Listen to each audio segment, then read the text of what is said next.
Hello and welcome to Inside the Memorial, a behind-the-scenes look at the War Memorial. I'm your host, Maria Miller, and I am accompanied by our producer, Walter Hooper, and Brett Pulte, our marketing director, is here in the background. So thank you for being here. For those of you who are not familiar with the War Memorial, we are a beautiful 5-acre campus situated on Lake St. Clair. We offer a plethora of functions here, from weddings, corporate events, social gatherings, to concerts, to outdoor concerts, veteran-focused activities. Boy, you name it, we do it. Classes and all kinds of wonderful things. We've got gorgeous gardens and a peaceful and serene atmosphere right there on the lake. And it's all anchored by a 114-year-old mansion. So if you have never been to the campus, come visit us. Today, we are really in the midst of preparing for our Memorial Day service. And Memorial Day here is quite a big deal at the War Memorial.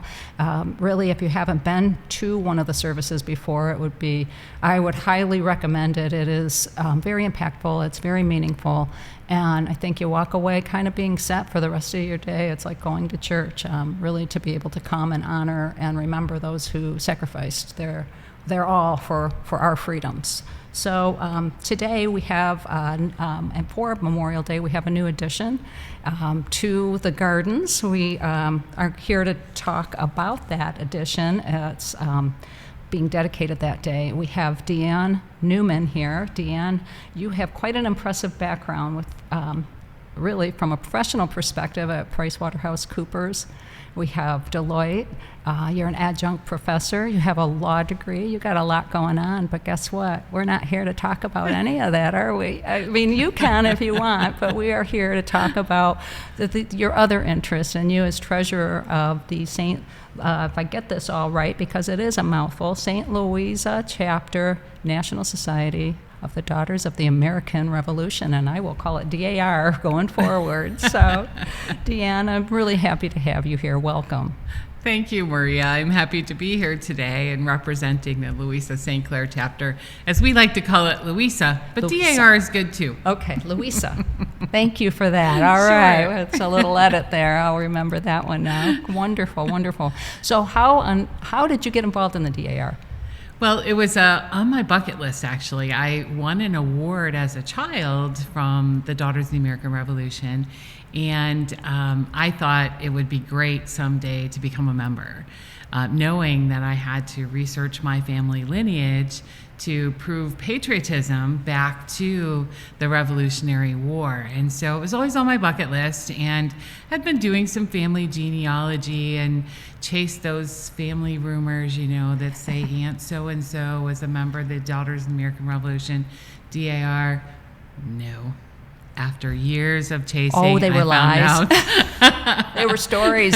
And that was, a lot of dead ends, but, eventually I got pretty close. And then for my birthday probably 15 years ago, my husband actually went and finished off the documentation for me as a surprise, which was really cool. Oh, wow. And my patriot is Adam Garman. He was a private in the Continental Army.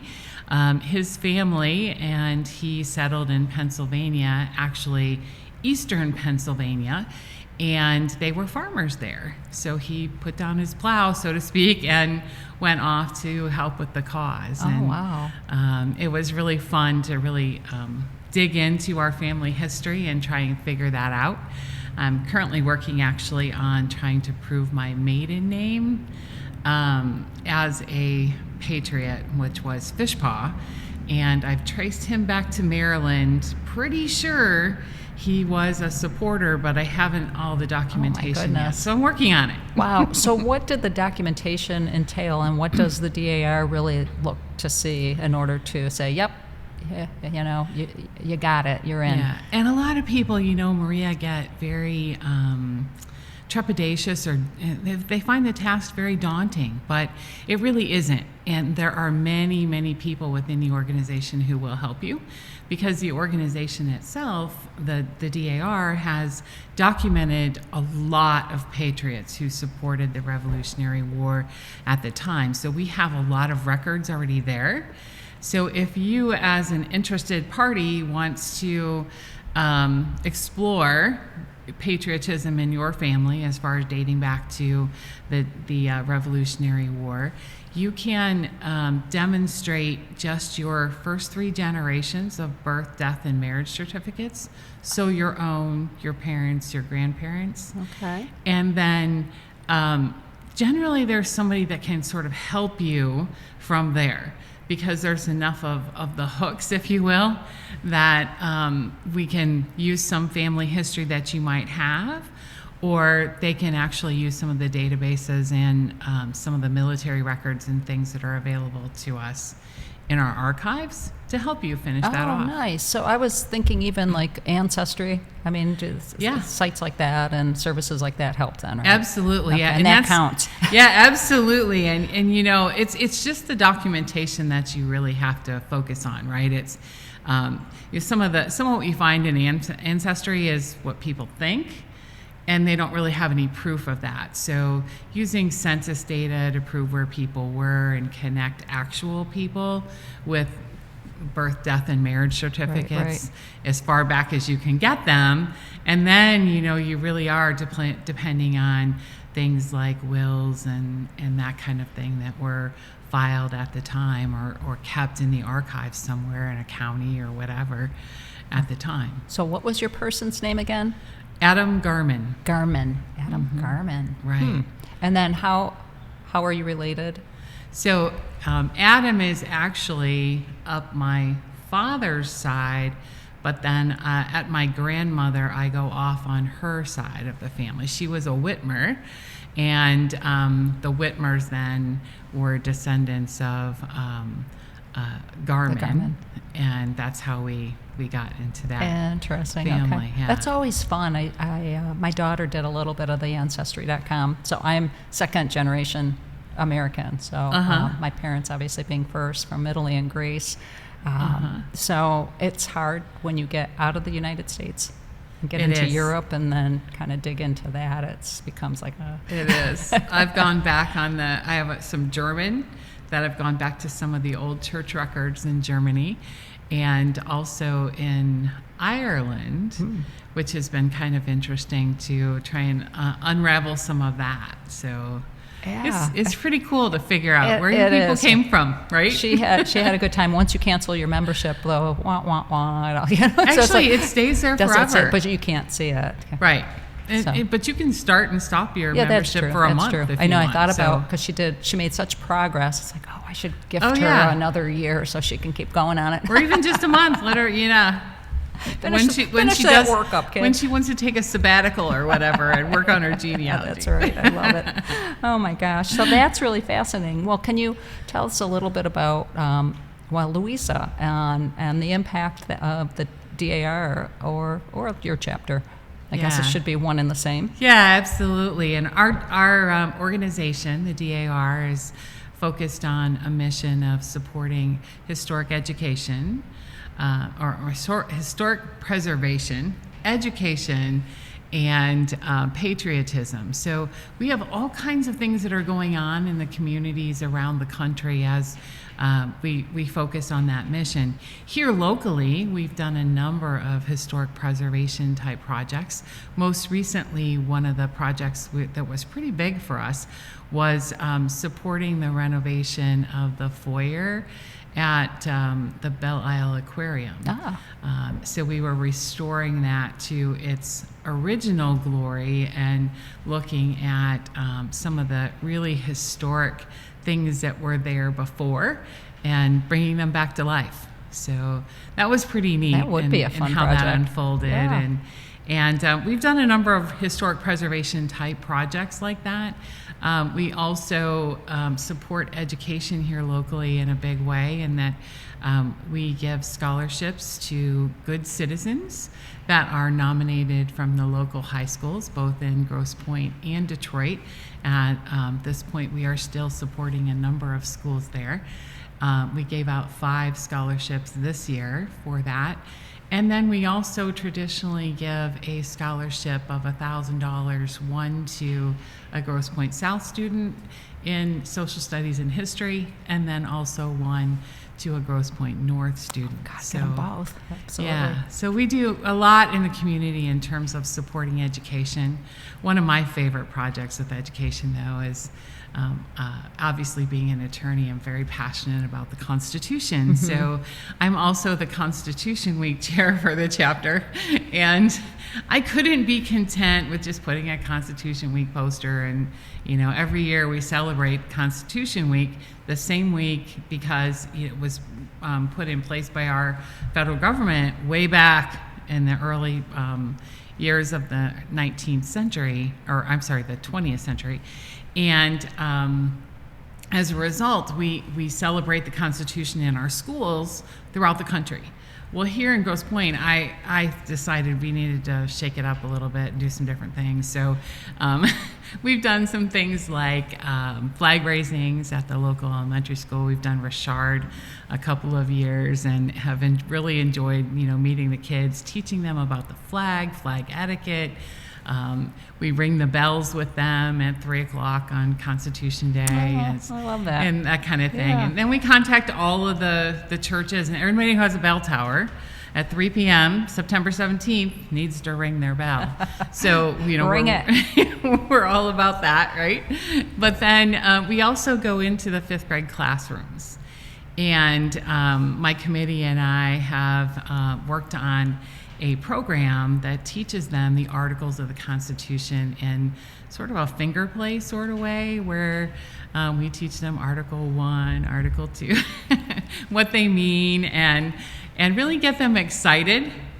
This year, one of our 5th grade students at Parcells actually drew a poster celebrating the Constitution that has gone all the way to our national contest. Wow. She really is a very talented artist. Look at her. And yeah, it's pretty cool. That's very cool. It's pretty cool. Well, it's interesting, and as I'm listening to you share that, I think about a research study that I read about not that long ago, because I was looking at our mission has, patriotism is obviously in our mission and the core of why we were founded.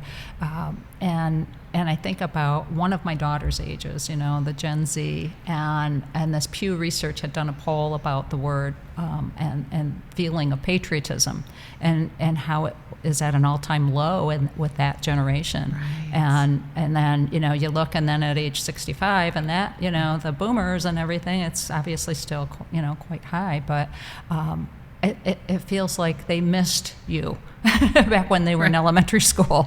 We needed you back then to kind of help those Gen Zs, because I don't know that they care. Well, it's not like they all, I shouldn't generalize, but it was an interesting study, and I wonder if you find that and what you see. It is very interesting, and I've done a bunch of reading about it too.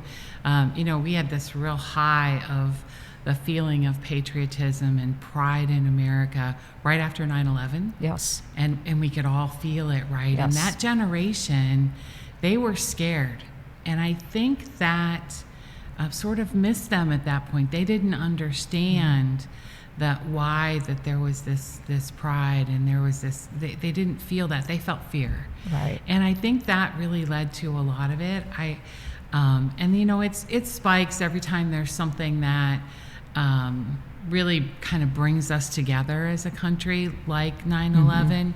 But we're hoping, as part of the America 250 effort that is going on nationally, and we have a national committee called the America 250 Commission, and it was commissioned by our president for purpose of really getting the grassroots of our country focused on celebrating our 250th anniversary.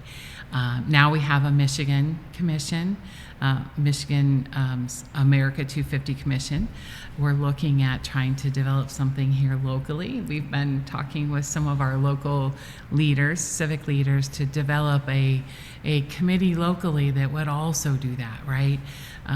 We, as part of the DAR, are very focused on helping people to understand our history so that they can celebrate it and get excited about America's 250th. That's a great mission.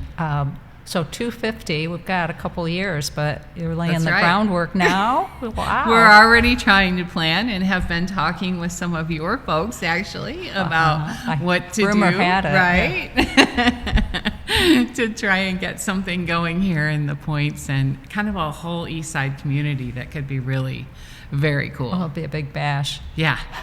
Let's celebrate. And have lots of big 250. bashes all along the lakefront would be really cool, right? Well, yeah, I mean, I remember 200. Yeah. So that was... It was really cool. We saw it on the barns Yeah, as we yeah, wust through the countryside and everywhere, right? Yeah, And, that's right. And I think it's really important that we start to really build that groundswell, grassroots up, right? Yeah, It's yeah. all about what people think. Oh my goodness, 2 years away, and we're getting the groundwork laid. I love that. Right. Well, so can you tell us about the dedication on May 27th, and what's the special marker that's going in the gardens, our beautiful Veterans Gardens? That's right. The beautiful Veterans Gardens here are a perfect setting for the Revolutionary War Patriots Marker, which will be installed here and dedicated on Memorial Day. And it's a large bronze plaque that is going to go on the wall adjacent to the garden there, so that it'll be visible throughout the gardens and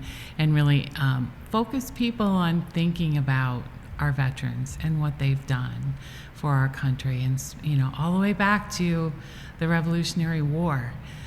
Their sacrifices of their lives and their fortunes really are why we're here today.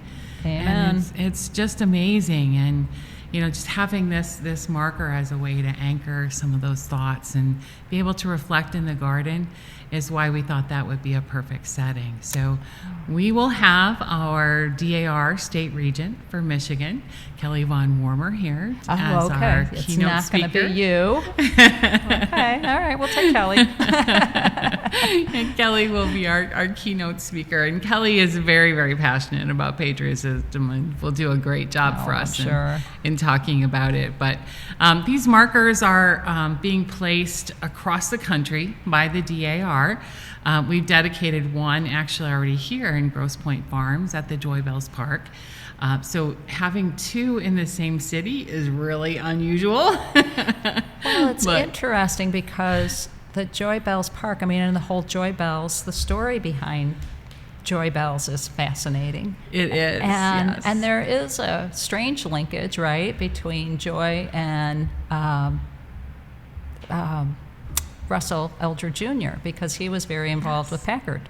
And the Packard, and both, because wasn't Mr. Joy, is it Henry Joy? Yep, that's right. Henry Joy was the chairman of Packard and helped, I think, convince the Packard brothers to come from Ohio here to Michigan and move the Packard plant here. And the bells were rung to by his wife to bring him home for dinner or lunch, stop working, come home. I mean, that's a crazy that's story. That's the way the story goes, right? That's the way the story goes. She loved hearing the carillon bells from her childhood, and so he had these bells brought here and erected at their home as a gift to her, because she loved bells so much. So it was pretty cool, right? That's fantastic. And it's neat how our history here kind of intertwines. Well, that's what I found fascinating. Yeah, exactly. all of these families really, they knew each other. They were invested in each other and helping each other to really build this community, which is a very cool story. It's a very cool story. Yeah. Do they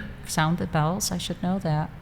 Well, interestingly enough, it was about 7 or 8 years ago when I first started getting involved with Constitution Week and this whole thing about ringing the bells on Constitution Day. And I said, wait a minute, the Joy Bells are not ringing anymore. Why? And I live relatively close. Right? So, being the inquisitive mind that I am, I made a little visit over to my local city hall and see where this is going. Reconnected with our friend Shane Reside, who's our city manager, and started asking questions. And Shane said, I really miss the bells too. And there were some neighbors that lived very close to the bells who apparently didn't like the frequency with which they were ringing. And lobbied to have the bells actually turned off and only rung on special occasions. So because of that, they were not ringing frequently. The bells fell into a little bit of a disrepair. So they weren't working properly because they weren't working enough. And so I agitated enough, I think, that they started the idea of getting the bells repaired. And we have actually a very talented man who works for the city who can work on the bells. And he actually fabricated the necessary part because they're so old to be able to get them ringing again. And so we were really excited that first year we got them going again. Of course, they rang on Constitution Day. So they do ring occasionally. And hoping that maybe more frequently. I will be listening for those bells. Absolutely. It was funny because I read this quote by Henry Joy that cracked me up. They said when he was an impatient, man, but he was wonderful, and he'd run around, and he had this quote. I have to look it up because, let's do something, even if it's wrong. So, all right, War Memorial staff, let's just do something, even if it's wrong. We just got to do something. Let's get going, I don't know. Right? Let's just get going. Let's just do it. So, anyway, so I guess, is there anything else that you would like to share? I think, I would just encourage people that if you haven't been to the Memorial Day celebration that we do here at the War Memorial, to please do it.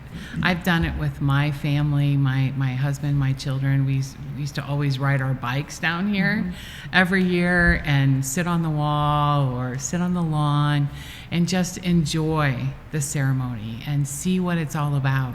The sense of community here during that event is just, as you said in your opening march, just amazing. It's so moving. It is. It really goes to your soul, to your very core, and you will be happy that you were here. I agree. When you walk away, you'll feel very refreshed, and you'll be very proud of what it is we do in our community and where we live, and all of those people who came before us.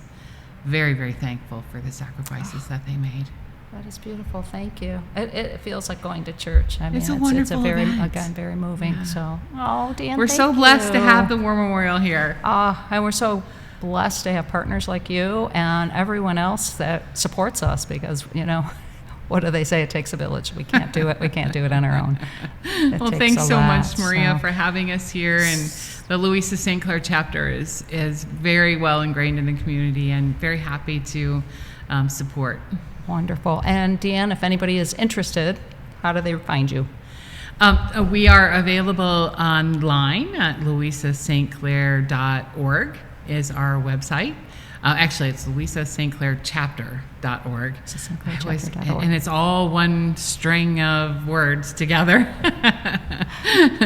But if you can't find us, you can also find us by going to the DAR and then searching for a local chapter. Wonderful. Thank you. Thanks for taking the time to come visit with us and just share your knowledge and what the DAR is all about in your chapter. So I appreciate it, and I appreciate our listeners for sticking with us and watching another episode. I really appreciate your interest. You can follow us on social media. We are at the War Memorial and on Instagram and on Facebook, LinkedIn, and certainly visit our website. Look for upcoming events. There's got to be something that'll pique your interest to come, and if not, just visit the grounds. Our website is warmemorial.org, and thank you so much.